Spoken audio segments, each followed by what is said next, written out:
Hello friends, आज का video का विषय है डू व्हाइल लूप काम कैसे करते हैं। आज मैं इनवॉइस शीट से डेटा जो है बिल्स फाइल में सेव करेंगे प्रोडक्ट वाइज सेव करने के लिए डू व्हाइल लूप का इस्तेमाल किया जाएगा।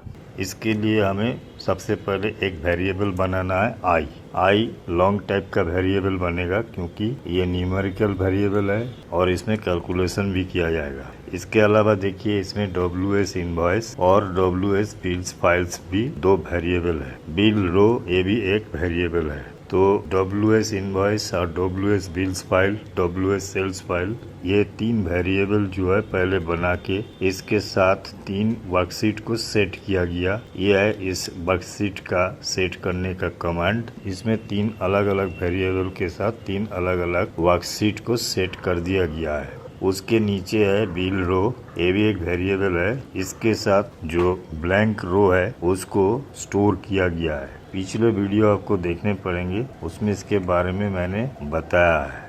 यह है full coding. Do while loop के अंदर इनवॉइस सेल्स वैल्यू हम बिल्स फाइल कॉलम में सेव करेंगे और उसके बाद लूप के बाहर जाकर सेल्स फाइल में सिंगल डाटा सेव करेंगे। बिल्स फाइल में मल्टी डाटा सेव होगा, सेल्स फाइल में सिंगल डाटा सेव होगा।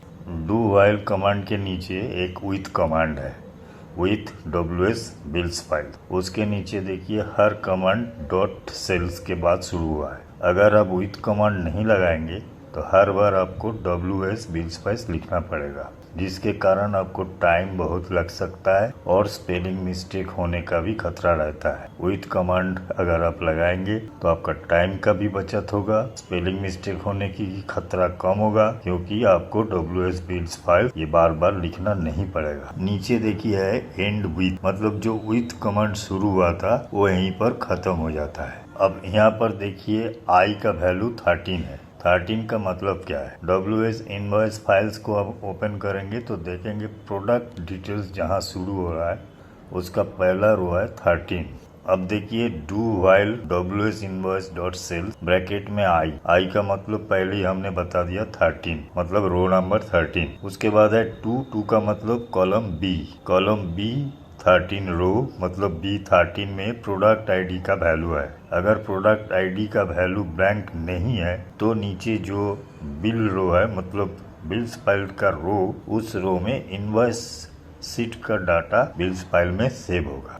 अब देखिए नीचे लिखा है बिल रो इक्वल बिल रो प्लस 1, मतलब बिल रो बिल्स फाइल्स में 44 रो में डाटा सेव हो चुका है। अब ये बिल रो से 44 प्लस 1 मतलब 45 रो हो गया और नीचे आई का साथ भी 1 ऐड हुआ, मतलब 13 के साथ 1 ऐड हुआ। अब हुआ B14 मतलब सेकंड रो है। अब फिर डू व्हाइल प्रोग्राम में ये वापस जाएगा और फिर चेक करेगा B14 में प्रोडक्ट आईडी का वैल्यू है या नहीं है। अगर है तो फिर वो दूसरा रिकॉर्ड सेव करेगा। फिर रोज के साथ 1 ऐड होगा और आई के साथ भी 1 ऐड होगा। फिर हो गया B15, फिर डू व्हाइल उसको चेक करेगा। इस तरीके से ये सेव करते रहेंगे। जैसे ही प्रोडक्ट आईडी का वैल्यू ब्लैंक रहेगा वहीं पर वो लूप से बाहर चला जाएगा। उसके बाद वो सेल्स शीट में सिंगल रिकॉर्ड को सेव करेगा और उसके बाद प्रोग्राम से बाहर जाएगा और एक मैसेज डिस्प्ले करेगा, इनवॉइस सक्सेसफुली सेव, और उसके बाद वो प्रोग्राम से बाहर चला जाएगा। तो यही है डू व्हाइल लूप का फंक्शन। जब तक प्रोडक्ट वैल्यू उसको मिलेगा तब तक वो रिकॉर्ड सेव करता रहेगा। जैसे ही प्रोडक्ट वैल्यू नील मिलेगा वैसे ही वो प्रोग्राम से बाहर, लूप से बाहर जाएगा और फिर सेल्स रो में डेटा सेव करते हुए वो प्रोग्राम से बाहर चला जाएगा। ये रहा हेल्प फाइल, आप इसको डाउनलोड कर सकते हैं। इसमें पूरा डिटेल्स दिया हुआ है। इसके अलावा आप एक्सेल शीट भी यहाँ से डाउनलोड कर सकते हैं। आज के वीडियो के बाद नेक्स्ट वीडियो मैं डालूंगा जिसमें इस पूरे प्रोग्राम का एक समरी हम आपको बताएंगे और इसके साथ साथ सेव डेटा प्रोग्राम यहीं पर ख़त्म हो जाएगा। तब तक के लिए धन्यवाद।